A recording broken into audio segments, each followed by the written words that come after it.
Hello friends, आज manufacturing sector की company को डिस्कस करेंगे। उस कंपनी का नाम है भारत वायर रोप्स। राइट, अब ये भारत वायर रोप्स करती क्या है? Bharat wire ropes steel wire, wire ropes और स्ट्रैंड्स एंड स्लिंग्स की मैन्युफैक्चरिंग करती है। अब ये किस तरह के दिखते हैं और इनका क्या यूज है, एक बार उसको समझ लेते हैं और फिर उसके बाद इसको फंडामेंटली और पीएस के साथ कंपेयर करेंगे और अभी ये जो इमेजेस हैं इनको देख के आपको कंपनी के बिजनेस के बारे में और अच्छा ज्ञान हो जाएगा। तो एक बार इन इमेजेस को देख लेते हैं। राइट, तो जैसा हम देख पा रहे हैं तो ये एप्लीकेशन है। तो इसकी जो ये कंपनी वायर और वायर रोप्स बनाती है, तो इनकी क्या एप्लीकेशंस हैं?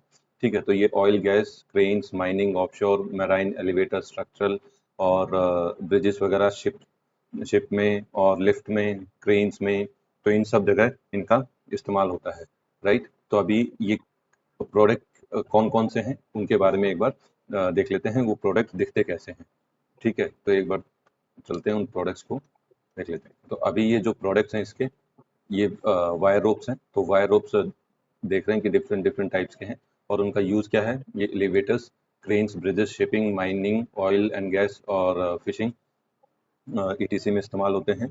और साथ में ये स्टील वायर्स हैं। स्टील वायर्स का भी इंडस्ट्री में काफ़ी यूज होता है, जिनकी काफ़ी टेंसाइल फोर्सेस होते हैं। ठीक है, गैल्वेनाइज्ड वायर्स और अनगैल्वेनाइज्ड वायर्स हैं स्टील वायर्स में जो कंपनी बनाती है। राइट, तो ये हो गया। और स्ट्रैंड्स जो हैं, स्ट्रैंड्स किस तरह के दिखते हैं तो आप देख सकते हैं, जो स्लिंग्स हैं वो इस तरह की दिखती हैं।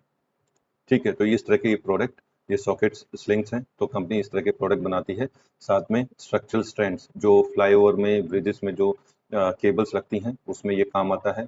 और ये अर्थ वायर अर्थिंग के काम आता है। इलेक्ट्रिकल अप्लायंसेस में इलेक्ट्रिकल पोल्स हैं, वहाँ पे ये अर्थिंग के लिए यूज होता है।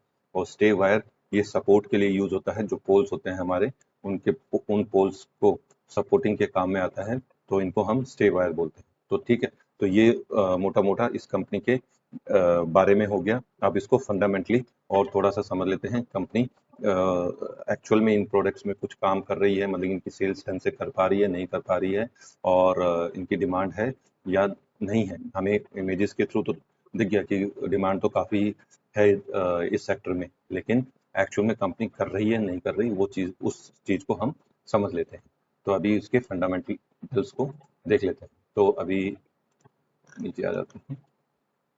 अभी यहाँ पे कुछ पॉजिटिव नेगेटिव्स हैं। तो स्टॉक ट्रेडिंग 2.73 बुक वैल्यू, जो कंपनी की एक्चुअल बुक वैल्यू है उससे स्टॉक 2.73 टाइम्स ज़्यादा ट्रेड हो रहा है। तो एक्चुअल बुक वैल्यू क्या है कंपनी की, तो वो चेक कर लेंगे। ठीक है, दो कंपनी रेगुलर बेसिस पे प्रॉफिट कमा रही है लेकिन डिविडेंड पे नहीं कर रही, तो कोई दिक्कत नहीं है। प्रोमोटर्स ने अपना 49.3% स्टेक, मतलब कि प्लेज कर रखा है। ठीक है, तो ये देखने की जरूरत है वो प्लेज क्यों कर रखा है। कई बार प्रमोटर्स वो प्लेज इसलिए करते हैं ताकि अच्छा खासा लोन उठा सके और कंपनी की ग्रोथ में लगा सके। डेप्टर डेज, मतलब कि कंपनी को जो पैसा आता है कस्टमर से, वो अभी 37.2 डेज की बजाय 46.5 डेज में आएगा। ठीक है, तो ये नेगेटिव है। पॉजिटिव क्या है? कंपनी धीरे धीरे अपना डेप्ट कम करती जा रही है। दूसरा, अच्छी ग्रोथ दिखा रही है और आरओई भी इसका अच्छा है। अभी इसको पीएस के साथ कंपेयर कर लेते हैं और देख लेते हैं कि ये वैल्यूएबल कंपनी है कि नहीं, मतलब कि जो कंपनी का बिजनेस है और जिस प्राइस पे चल रही है, तो इसमें इन्वेस्टमेंट करना ठीक है या नहीं है। तो उन पॉइंट्स को देख लेते हैं जिसके बेस पे हमारा जो इसमें इन्वेस्टिंग का प्लान होगा, तो वो उसके उस पे जो डिसीजन लेना होगा, तो उसमें ये चीज़ें हमें मदद करेंगी।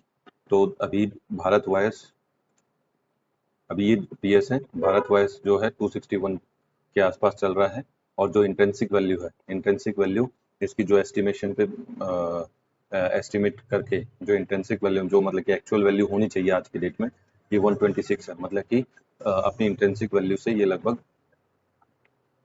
140 पॉइंट ऊपर चल रहा है। ओके, अब पी देख लेते हैं, प्राइस टू अर्निंग रेशियो।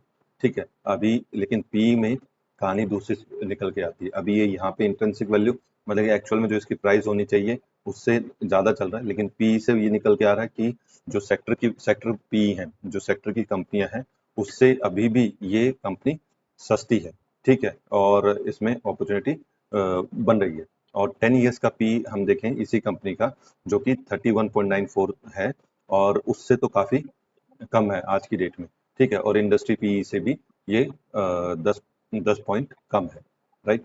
तो ये हो गया हमारा पी डिस्कशन। और जो मैं बुक वैल्यू बता रहा था, तो ये बुक वैल्यू है इस कंपनी की, जो कि 97 है। तो 97 मतलब कि ये जो 2.7 बता रहे थे तो वो सही है, ठीक है। तो ये हो गया हमारा पीयर कंपैरिजन के साथ डिस्कशन। अभी एक बार प्रॉफिट लॉस और देख लेते हैं कंपनी का। अब ये प्रॉफिट लॉस स्टेटमेंट पे आ गए हैं। अब इसमें क्या है, अब ये कंपनी रेगुलर बेसिस पे सेल्स इसकी ठीक ठाक हो रही है, ठीक है। अभी दिक्कत कहाँ है, एक दो सालों में हमें दिक्कत आई है, जैसे इसमें आई है, इसमें ये डिक्रीज हुआ है, ठीक है, इन दो जगह। और उसके बाद से लगभग ये कंपनी ने इम्प्रूवमेंट ही दिखाया है।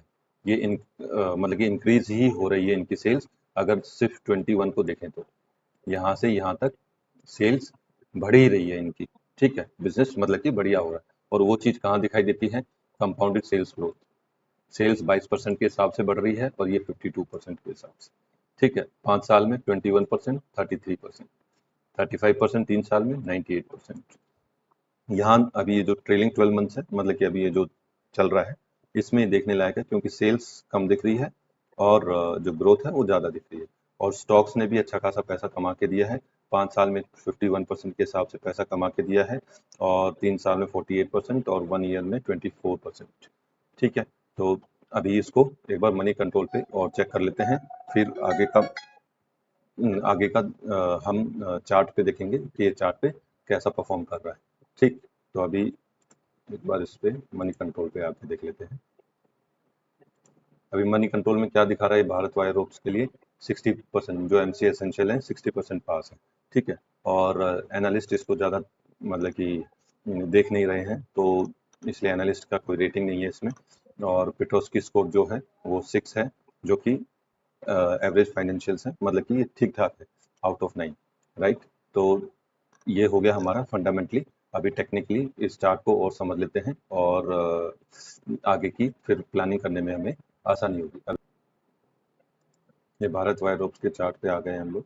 अभी जैसा हम देख पा रहे हैं, अभी क्या है इसमें, ये एक अच्छा खासा अभी एक यू पैटर्न, मतलब कि इसने एक कप पैटर्न बनाया, कप पैटर्न नहीं बोलेंगे, एक यू पैटर्न बनाया था, ठीक है, राउंडिंग पैटर्न बोल सकते हैं।